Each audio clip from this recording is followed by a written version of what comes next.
If you're in Paris and you love the idea of maybe getting a chance to see Louis XVI's journal, or Napoleon's will, his letters to Josephine, the marriage contract of Mary Queen of Scots to Francois the Dauphin, or a letter written by Joan of Arc, this right here is the place to come. I'm standing in front of the National Archives in the Marais.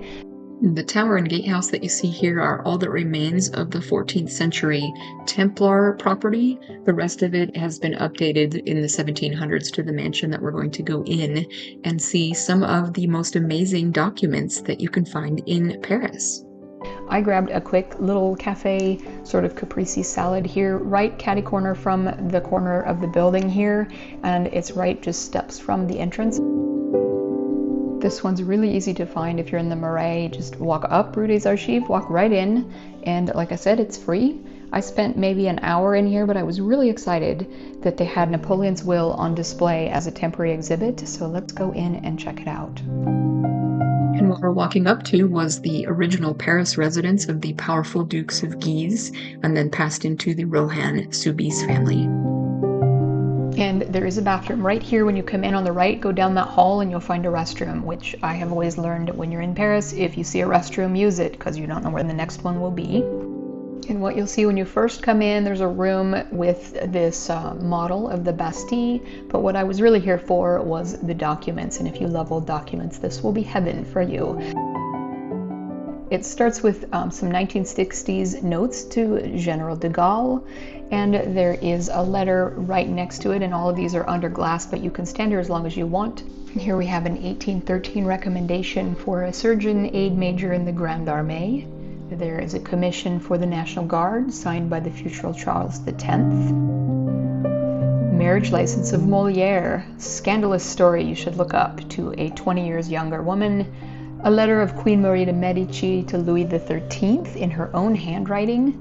I love this so much. I love to just stand here and look at these. I mean, there's the person from history wrote this with ink. I mean, it's right there under glass. You can't touch it, but oh my goodness, there it is.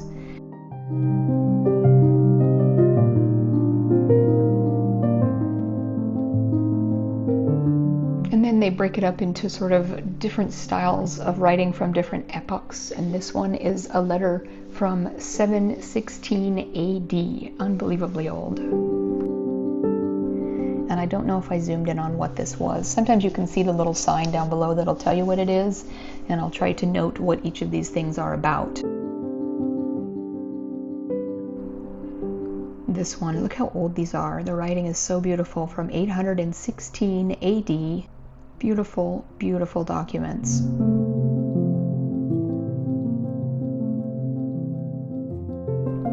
Gothic era.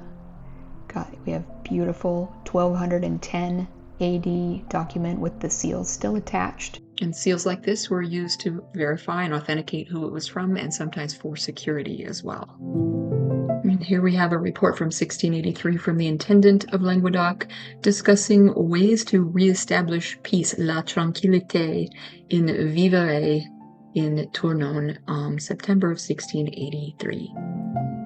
This is one of the most interesting things in here. This is a letter, an angry, angry letter. 3 pages written by a man to another man, full of curses and little cartoons describing what he wants to do to this other person. And it has, I'll put on the screen here some of kind of what I tried to translate this. It doesn't translate, I would say it's not PG.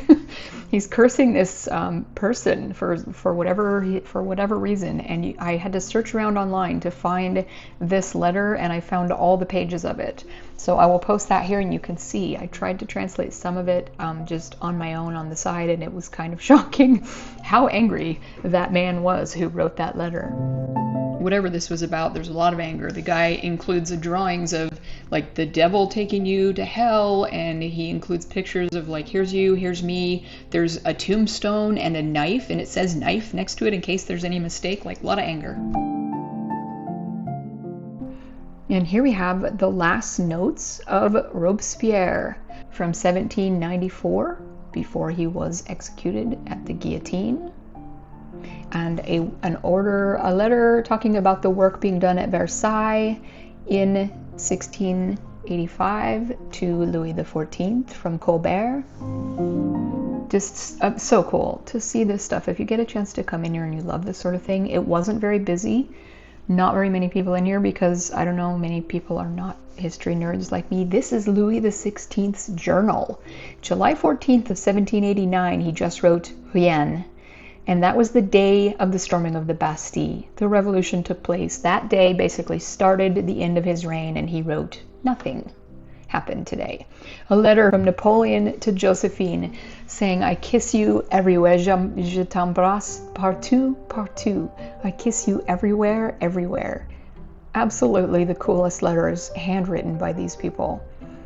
And if you ever get a chance to read Napoleon's letters to Josephine, they are astonishingly vivid and passionate and wonderful. They're super interesting. If you can find them translated, definitely worth a search.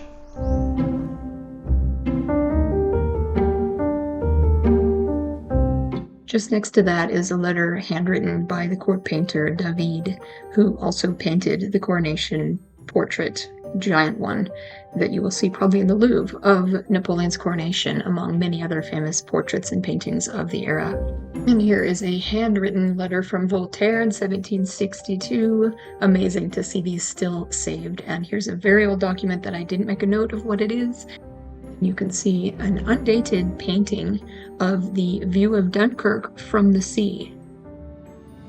And here we have a map of Paris representing how it would have looked from 1745 to about 1780. And you can see, if you look close, you can see the Tuileries on here. I think you can see the Bastille. Very surprisingly, lots of woody areas, so much different than it looks today.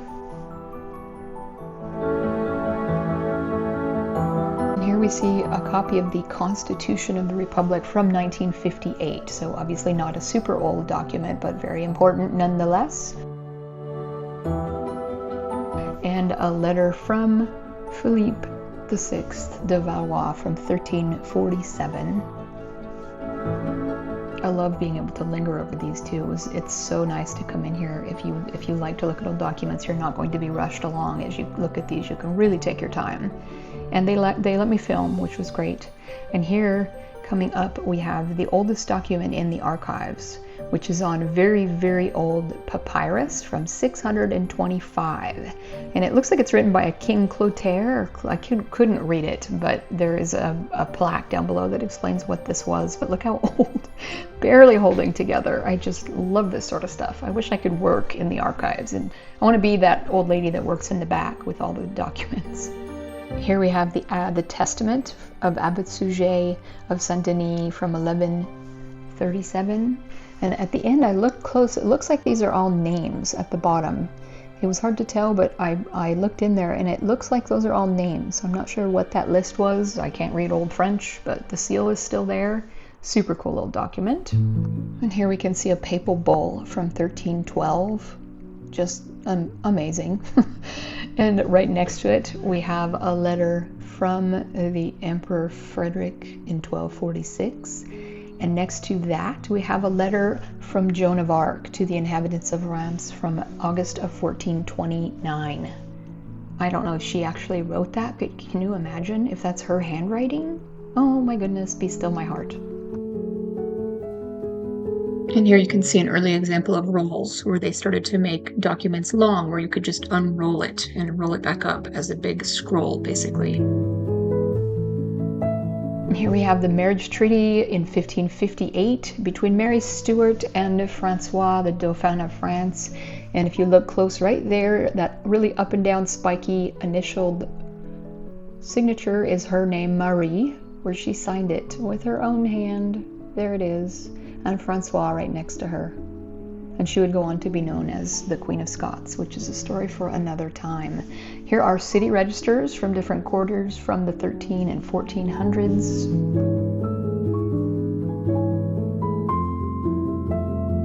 And this incredibly deep book is about a foot tall, and it is the full year registry for the Notary of Paris for the year 1574.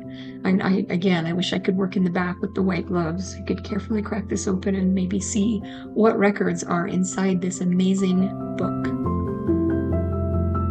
And here's the separate register for the Notre Dame of Paris in 1474, so 100 years earlier. From the permanent exhibit, you walk into the temporary exhibit, which was about Napoleon and especially his will. So you can see some of the apartment rooms in here too, and we'll talk about the history a little bit, but most of this separate area was all just dedicated to Napoleon and his personal documents, and of course pages from his actual handwritten will, which was 58 pages long, written in 1821 on St. Helena by Napoleon, which outlined his wishes and is one of the most studied documents in European history.